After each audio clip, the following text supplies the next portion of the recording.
membuka kelas tatap muka.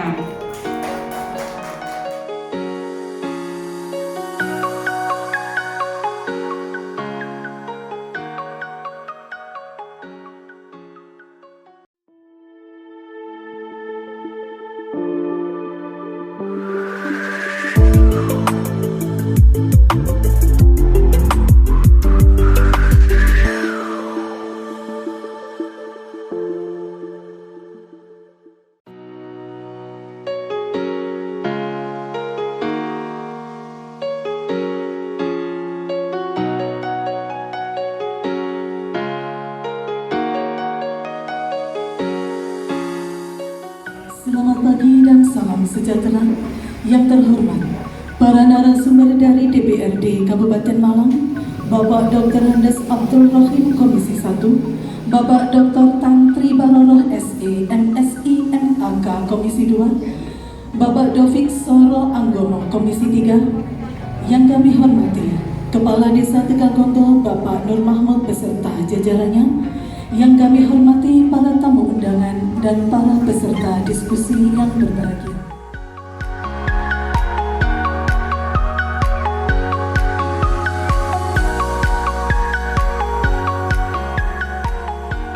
Bismillahirrahmanirrahim. Assalamualaikum warahmatullahi wabarakatuh.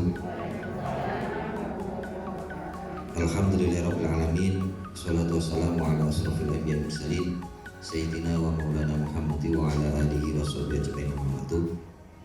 Yang saya hormati Bapak anggota Dewan beserta Ibu, Bapak Taufik dari Komisi 3 dan Ibu Tantri dari Komisi 2 DPRD Kabupaten Malang.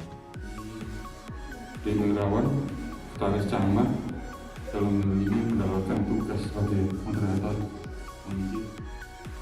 Kita memang harus bersama-sama untuk mewujudkan pendidikan ini biar lebih baik lagi, karena selama pandemi ini selama 1 tahun kita itu sudah kehilangan 1 periode. Artinya apa? Bahwa pendidikan ini sangat penting.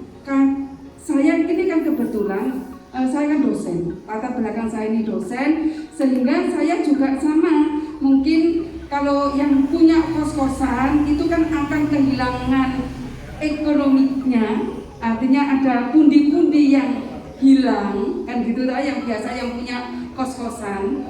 Tapi ini kan memang kondisi pandemi ini memang kita betul-betul perlu ada sebuah perubahan. Nah, perubahannya di sini adalah dalam bentuk budaya. Kita ada culture, new culture, ada budaya baru yang kita harus bisa membiasakan itu, dan kita harus bisa menerima budaya itu, karena itu adalah menyangkut etika dan moral. Ketika kita tidak menggunakan masker, ini kan rasa hati kita itu kita tidak enak dengan lingkungan sekitar kita, karena kan kita tidak tahu siapa yang menyebabkan penyebaran virus itu, kita atau orang lain. Makanya kita biar tidak saling menuduh, kan gitu loh, ya berarti kita harus saling menjaga diri kita. Itu yang poin yang pertama. Nah, ini terkait dengan kebijakan pembelajaran tatap muka yang berdasarkan SKB nomor 4, ini SKB 4 Menteri. Ini panjenengan nanti bisa membacanya, kan sudah mendapat toh? Nah, saya hanya ingin ke panjenengan di sini adalah karena sebentar lagi panjenengan ini aja Kunu sudah mulai ada wisuda. Ya tahu?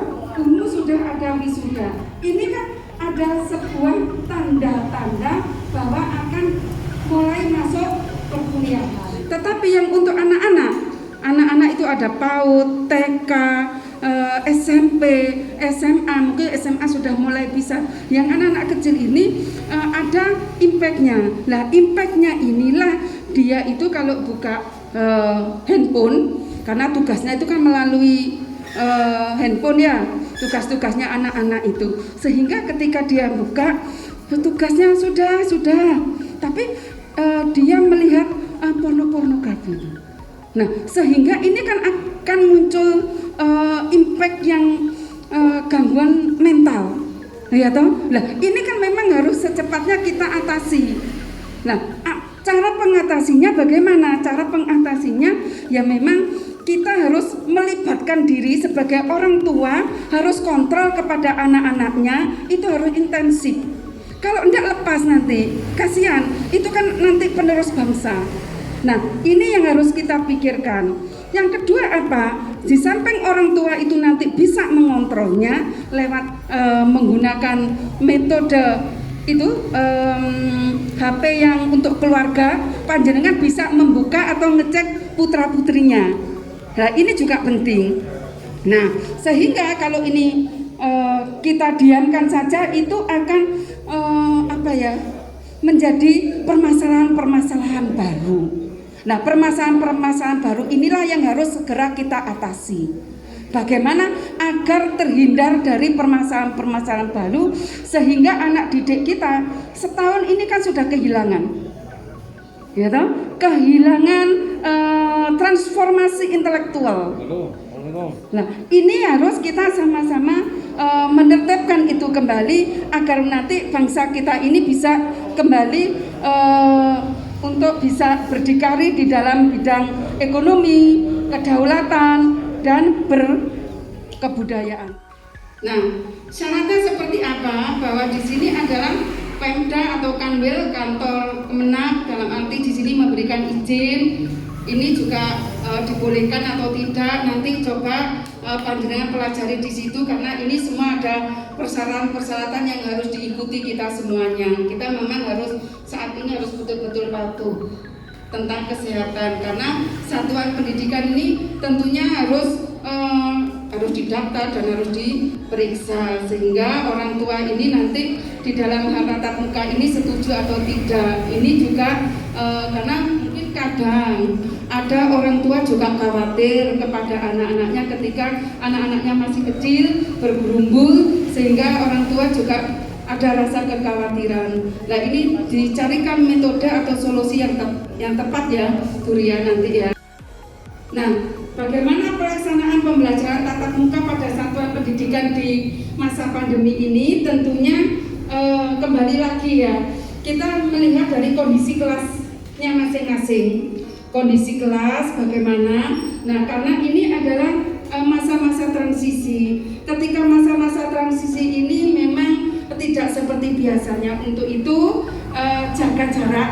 Jaga jarak ini memang sangat penting. Ini kan sudah jaga jarak ini sudah bagus, dan kita sudah laksanakan di sini, dan maksimal peserta didik ini kalau di lab ini memang harus betul-betul harus terjaga, karena kalau 50% fasilitasnya itu ya 25 orang dan lain sebagainya, ini juga sangat perlu diprioritaskan.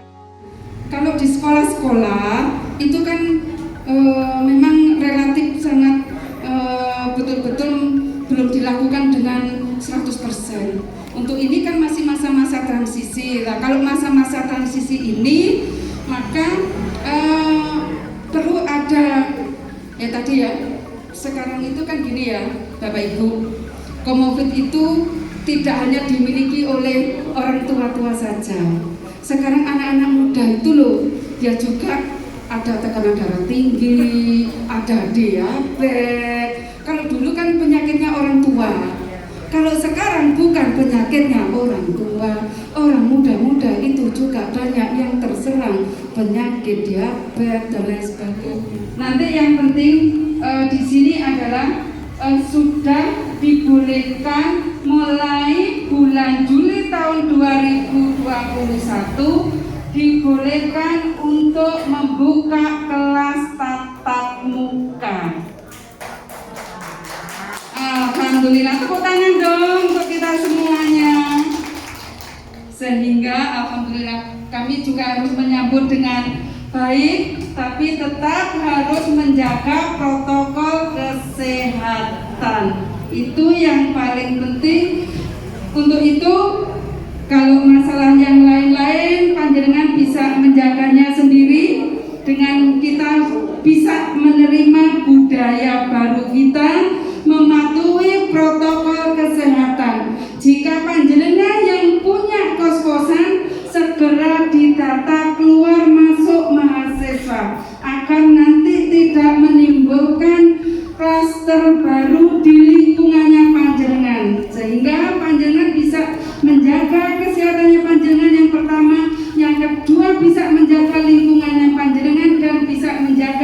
desa dan Kabupaten Malang yang lebih sehat lagi.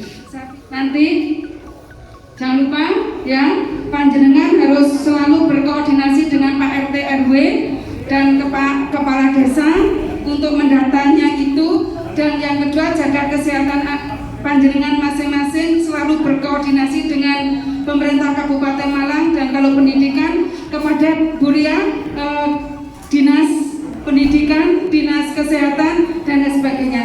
Dan saya punya buku, kebetulan saya ini riset di Kabupaten Malang.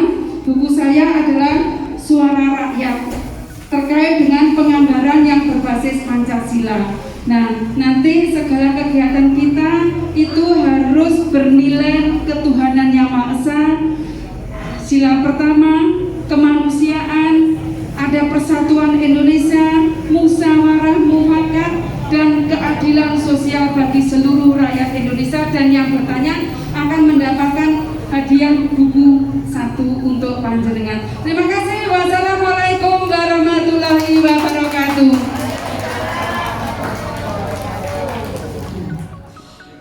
Yang kami hadapi kendalanya yang pertama memang untuk prokes ini ke anak-anak sangat sulit, padahal itu usia SMA SMK ya. Nah, ini saya mikirnya bagaimana seandainya kalau tatap muka ini keseluruhan jenjang, artinya mulai dari PAUD, TK, MI, tingkatan MI, kemudian SMP, SMA, kuliah sudah dimulai. Kalau hanya gurunya atau anak didiknya yang dewasa aja sulit, apalagi kalau tingkatan yang bawah. Apa yang sudah disiapkan pemerintah Tegabondo untuk menghadapi mahasiswa yang datang atau memulai pendidikannya? Pelaku usaha kos-kosan, apakah itu diwajibkan untuk dimintai hasil swab antigen kepada mahasiswa baru nanti yang akan masuk, dan apakah tidak berdampak kepada pelaku usaha kos? Pak Nur, Pak Kades, terkait dengan bagaimana kalau nanti ada pelanggaran. Nah, pelanggaran ini apakah nanti mungkin ada khusus terkait dengan sosialisasi tentang COVID, kan mesti ada ya, gugus COVID-nya kan ada atau Pak Nur? Nah, itu kan nanti bisa disosialisasikan kembali. Ya, saya pikir itu makanya harus ada koordinasi desa, terus kecamatan di sini, dan khususnya Puskesmas juga selalu ada koordinasi, dan tentunya Dinas Pendidikan jangan ditinggalkan karena ini nanti terkait dengan pendidikan yang utama. Ya, Pak, halo. Pun-putin ya. Tidak apa-apa. Agak nakal-nakal sedikit. Ya, Pak Kades, Pak Nur. Pak Nur. Pak Nur. Kok suaranya nggak ada lemes, Pak Nur? Kalau nggak maem, nggak sarapan Pak Nur? Semangat ya Pak Nur menghadapi calon, bukan calon ya, menghadapi mahasiswa baru loh.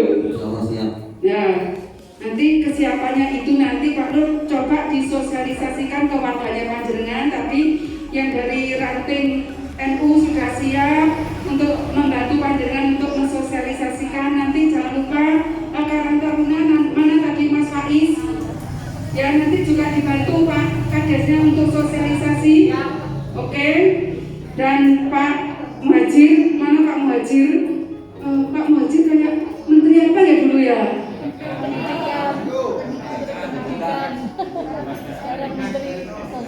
Nanti pendidikan kan? Ya, dari sini loh. Dari Unmu, ya, rektor Unmu. Dan tapi panjenengan kan Pak Muhajir yang punya Tegabondo ya. Oke, Pak Faiz, yang terkait dengan Karang Taruna, apakah sudah disiapkan? Nah, ini nanti Pak Lurah yang menjawab, ya. Halo Mas Faiz, Pak Lurah nanti yang harus menjawab. Sebelum tadi acara dimulai, memang saya sudah sharing dengan Pak Lurah bagaimana nanti Pak Lurah ini bisa mendata